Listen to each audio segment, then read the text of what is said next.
wearing X amount of X kind of uniform, and he's got a Scar H or an M4 with a, you know, this. You've got to give a very good description, because at the end of the day there are a lot of M4s out there, and you can't say the person with the camouflage with the M4, because that just doesn't work.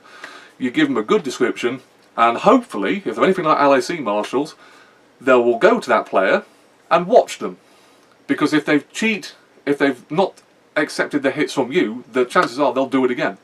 So they watch that player. If they see he's not taking hits, they'll have a friendly word with him, or, you know, they'll sit him out for that match, that kind of thing, and they'll move on from that. That's the way to deal with these people. So that is my advice. When you see these people come up and don't take the hits, tell a marshal, tell a referee, tell whoever's in charge of your event. Never go to that player to complain to him. It's not worth it. And hopefully that will get these cheaters, these cheat players, out of Airsoft, or make them change so that they go start to respect other players and the rules of that site. Now, that was my opinions on Teflon players. Like I said in the very start of this video, if you have any subject that you want to talk about, or you want me to talk about, I should say, the only rule is based in Airsoft. Other than that, name it. Put it on the site, put it on the YouTube page, put it wherever you like. Personal message me if you wish, and hopefully I will pick up on this. And like I said, I've been doing Airsoft for 3 years, so I've got quite a few opinions on quite a few things, and hopefully we'll come up with videos like this. I will see you next time. We will be going back to gun review videos. I have got, like I say, a rather vast collection of guns. I will be doing match reviews as well. I haven't done a match review from last Sunday's match because, well, basically things didn't go to plan. I have done a few videos of some of the gameplay I did, and I also went around as a cameraman, so you've got a lot of photos up from that match event, and a few, I think I did a video on a charge event, I think it's called the Charge of the Airsoft Brigade, I think. I can't remember off the top of my head now, but I did that video. Other than that, we'll see you next time. Stay safe, don't cheat, have fun.